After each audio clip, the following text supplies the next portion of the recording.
नमस्कार। वर्मा एन्क्लेव की धरती पर माँ पुण्य सलिला ताप्ती जी की गोद में हम आज पुनः उपस्थित है हमारा कार्यक्रम सृजन माटी के लाल लेकर। यह कार्यक्रम हम समाज सेवियों, राजनीतिज्ञों, बैंकर्स, इंजीनियर्स और समाज के उस विशिष्ट तबके के साथ चर्चा में व्यतीत करते हैं जो अपनी महत्वपूर्ण उपलब्धियां समाज के लिए छोड़े जा रही हैं। इन्हें हम संजोकर रखना चाहते हैं। इसी क्रम में आज हमारे बीच आदरणीय श्री विष्णु शंकर मंगरूलकर तरल जी उपस्थित है। मैं मंगरूलकर सर के स्वागत हेतु हमारे वरिष्ठ जन आदरणीय वर्मा सर को आमंत्रित करना चाहूंगा।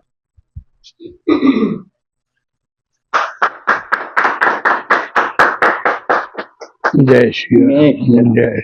इसके पश्चात मैं हमारे ज्येष्ठ आदरणीय गोपाल वर्मा जी, आदरणीय पवार सर को आमंत्रित करना चाहूंगी कि वे शॉल द्वारा आदरणीय मंगरूलकर सर जी का सम्मान करें। नवनीत को और खड़ा कर। आ जाओ नवनीत जी, आरती को भी ले जाओ। आ जाओ भैया, आ जाओ भैया पास। जाओ जाओ, कहना ही है, हाथ लगा। आओ ना नवनीत जी। कैमरे में आ रहा आएगा आएगा। ठीक है। इसके उपरांत में हमारे बीच उपस्थित सुश्री प्रज्ञा कीर्ति वर्मा एवं अनीता जी वर्मा को मैं आमंत्रित करूंगा कि वे उपहार के द्वारा आज के हमारे अतिथि माननीय विष्णु पंत मंगरूलकर जी को सम्मानित करेंगे। आइए।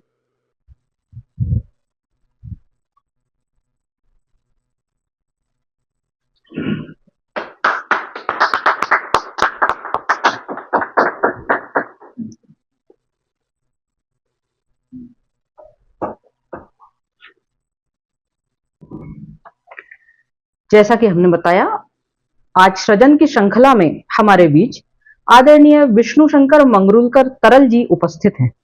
साहित्यकार समाज की वर्तमान धरोहर ही नहीं होता, वह भविष्य की भी धरोहर होता है, क्योंकि उनकी रचनाएं अनंत काल तक के लिए चिरस्थायी हो जाती हैं। अपनी रचनाओं के माध्यम से उन्हें युगों युगों तक जाना जाता है। मंगरूलकर जी के पिता स्वर्गीय श्री शंकर राव मंगरूलकर जी हैं और आपका जन्म नागपुर में हुआ। आपके पूर्वज छिंदवाड़ा के चौरई ग्राम के निवासी रहे। आपका जन्म 6 अप्रैल 1944 को हुआ। इस प्रकार आपकी वर्तमान आयु लगभग 81 वर्ष है। एक स्वस्थ जीवन जीने के लिए हम आपका कोटिशः आपको बधाई देते हैं।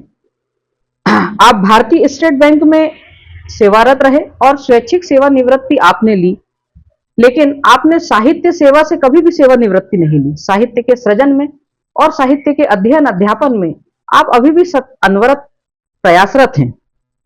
साहित्य की प्रत्येक विधा में आपने कलम चलाई है। गीत, गजल, कविता, क्षणिका, हाइकू, दोहे इत्यादि आपकी प्रकाशित रचनाएं हैं। साहित्यिक पत्रिकाओं, समाचार पत्रों में और आकाशवाणी पर भी आप साहित्य सेवा में अनवरत प्रयासरत रहे। आप हमारे समाज की अमूल्य धरोहर हैं और आपके प्रश्नोत्तरी के माध्यम से हम इसी धरोहर को हमारी आने वाली पीढ़ी तक, वर्तमान पीढ़ी तक पहुंचाने की चेष्टा कर रहे हैं। इस कार्यक्रम को आगे बढ़ाने के लिए अब मैं मेरे अग्रज आदरणीय वर्मा जी को आमंत्रित करती हूँ। भाव ने आदरणीय भाव ने यह बात नहीं बताई होगी, लेकिन मैं वर्षों से जानता हूँ।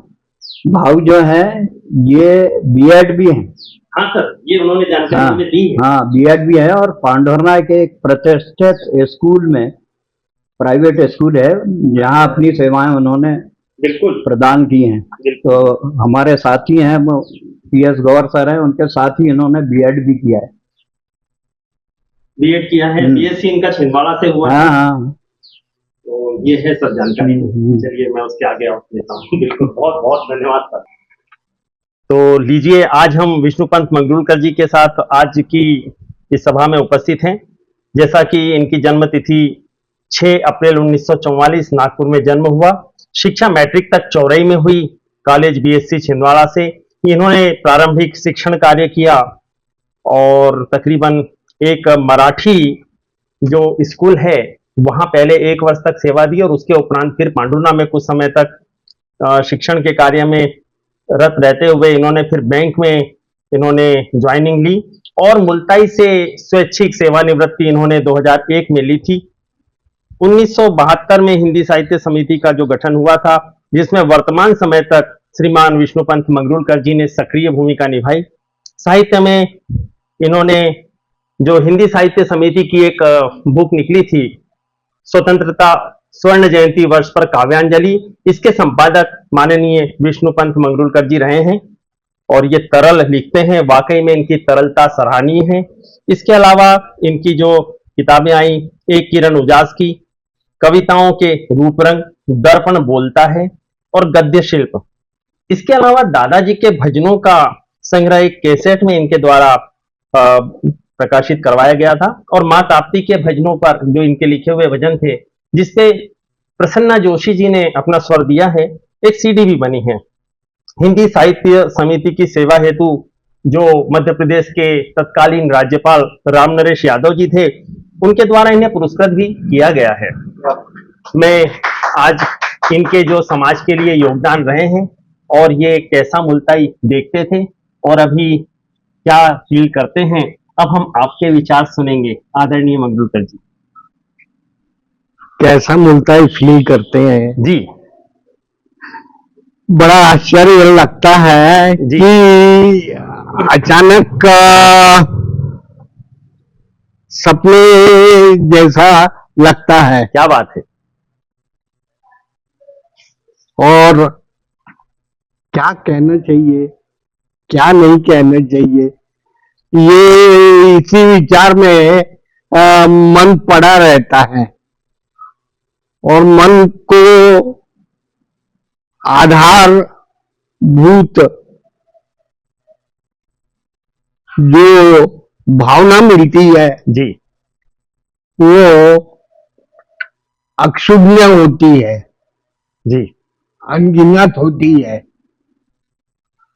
और बस इतना ही कहकर मैं अपना स्थान ग्रहण करता हूँ। एक छोटी सी रचना जो श्रीमान जी की रही है, शब्द।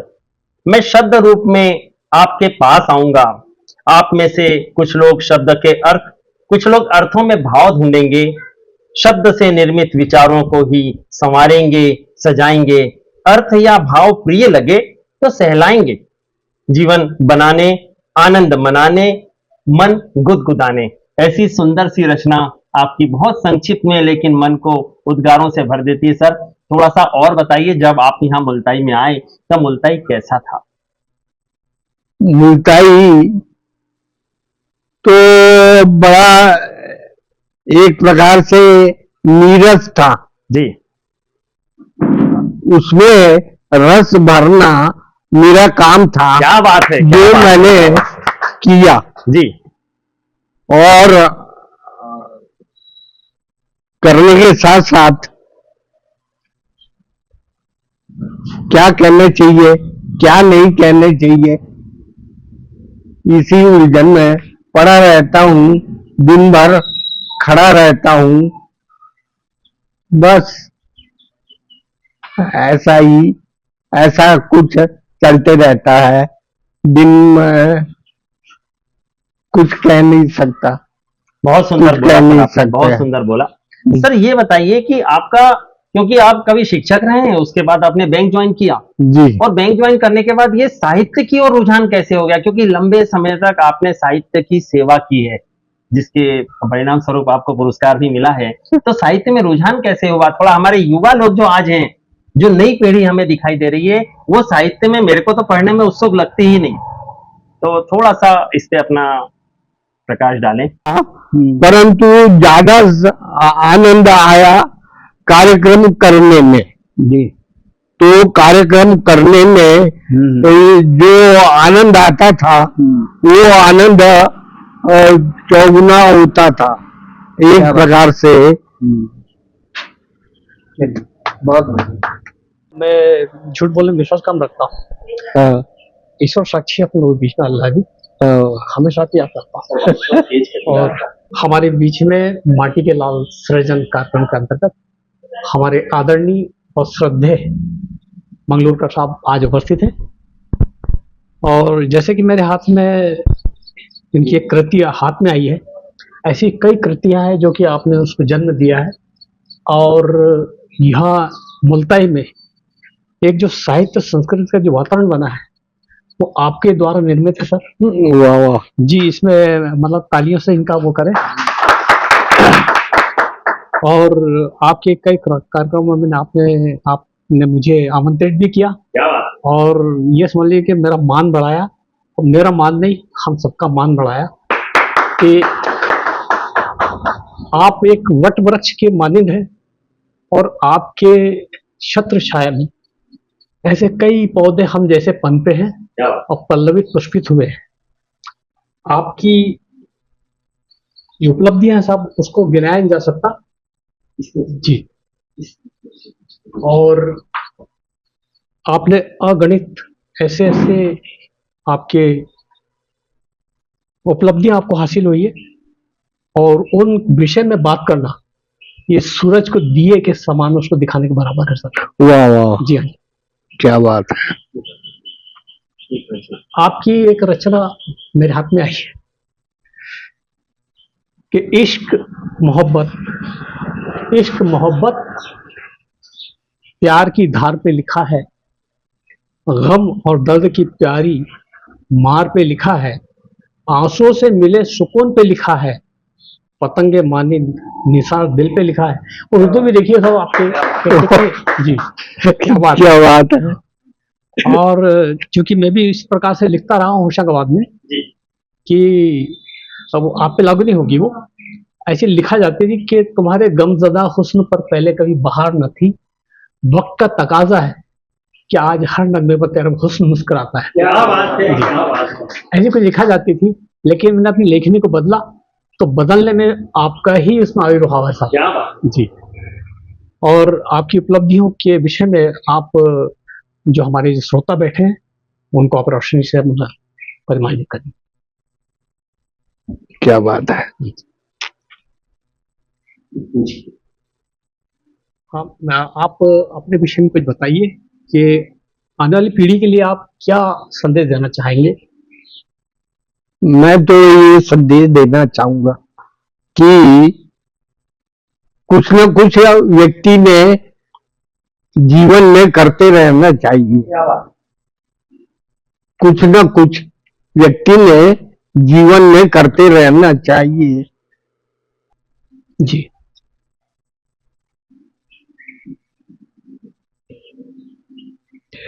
आगे भाव उत्पन्न ही नहीं हो। हम आपके अनुराग और संक्षिप्त आपके उद्बोधन में हम सब तिरोहित हो गए सब। जी आप क्या बात आपने है। सब कुछ कह दिया है, सब कुछ कह दिया, हम तो समझ गए कि यहाँ जितने जो बैठे हैं वो बुद्धिजीवी वर्ग में है, और आपके सानिध्य में इतना सीखा तो क्या सीखा फिर हम लोगों ने। सही बात है, सही बात है जी। इसमें हमारे वर्मा जी कुछ मेरे को बता रहे हैं। आपके प्रिय साहित्यकार जी,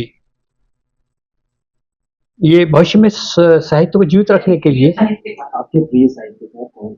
हाँ जी सर, एक प्रश्न मेरे पास आया है कि आपके प्रिय साहित्यकार कौन है, और वहां तक भी आपने इस बात को इंगित किया है कि आपने प्रेरणा कहाँ से ली और कहाँ से आपकी लेखनी शुरू हुई? बड़ा मुश्किल है, कठिन है। इतने गैप के बाद में कह पाना बड़ा मुश्किल है, बड़ा मुश्किल है, बड़ा मुश्किल है।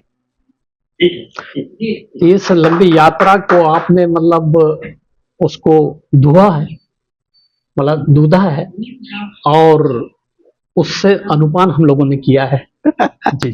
क्या बात है, क्या बात है, क्या बात है। धन्यवाद। जय श्री।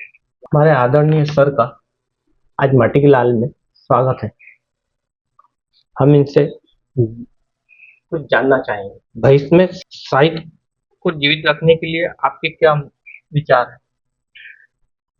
विचार तो नहीं के बराबर है, परंतु कुछ कहना चाहता हूं इस अवसर पर। इस अवसर पर यही कहना चाहूंगा कि व्यक्ति ने जीवन में कुछ न कुछ करते रहना चाहिए, उससे दिशा मिलती है, दशा मिलती है, और दिशा और दशा इसको पा लेना ही जीवन का लक्ष्य होना चाहिए। हमारे मुल्ताई के नामचीन साहित्यकार आदरणीय विष्णु शंकर मंगरूलकर तरल जी हमारे बीच आए। हमने उनके वचनों को सुना। उनके चेहरे पर जो शांति है वो उनके पूरे जीवन भर साहित्य सेवा का प्रताप हम देख सकते हैं, और उनके स्वर में आज भी ओजस्विता है। उनके शब्द मैं शब्द रूप में आता हूं, मेरे हृदय में हमेशा हमेशा के लिए अंकित हो गए। नाद को ब्रह्म कहा है और नाद से ही समस्त सृष्टि की उत्पत्ति हुई है। अक्षर अर्थात जिसका कभी क्षरण नहीं होता, उसी को अंकल ने शब्द दिए, मैं शब्द रूप में आता हूं। इसी के साथ हम हमारी आज की श्रृंखला को यहीं विराम देते हैं। मिलते हैं अगली कड़ी में। नमस्कार।